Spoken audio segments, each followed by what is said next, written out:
All right, we have the angle finder in position, so you want to keep it straight up and down.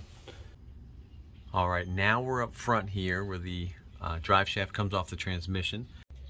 All right, let me show you the easiest way to measure your driveline angles. And it's just this cheap little tool off of Amazon that works perfect for it. Check out my other video on driveline angles if you want to know how to correct them after you know them. All right, let's go under the truck and I'll show you how to use this little tool and put an end to your driveline vibration. This little digital angle finder is 30 bucks on Amazon. It's a Klein brand, so it's pretty good as far as angle finders go. It does come with this nice little toolkit. Again, 29 bucks, can't beat that. So, and one nice feature of it, especially for what we're going to use it for, is that it's magnetic here on the bottom. So, and hold the power button, turn it on. It says error until you stop moving, so it can get a measurement. I'm going to take and right here on the rear axle, where the pinion flange is, it makes a nice flat area where we can attach this. All right, we have the angle finder in position, so you want to keep it straight up and down in that direction, and then attach it right there to the back of the flange. 96.4. Now the part that's meaningful here is the difference from 90, and the difference from 90 is 6.4 degrees. So that's what we want to look for in our front angle as well. All right, now we're up front here where the drive shaft comes off the transmission. And again, this has the exact same type of flange here that has a nice flat area where this meter will fit in perfectly. And this says 83.7. And again, the difference from 90 is what we want to see. The reason why this shows below 90 and the other one showed above 90 is because it's on the other side of the flange, because that's where it's available to put the meter. So this difference is 6.3. The other one was 6.4.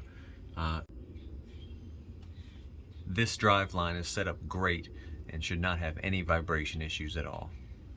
If you have any questions trying to figure this out after you get your gauge, put it down in the comments and let me know, and I'll try my best to help you out and get it answered for you. If the angle was wrong, there's a couple things you can do. So number one, you can actually get a low profile transmission mount, which will actually drop the transmission down slightly, and that will actually help your angle going back to your rear differential.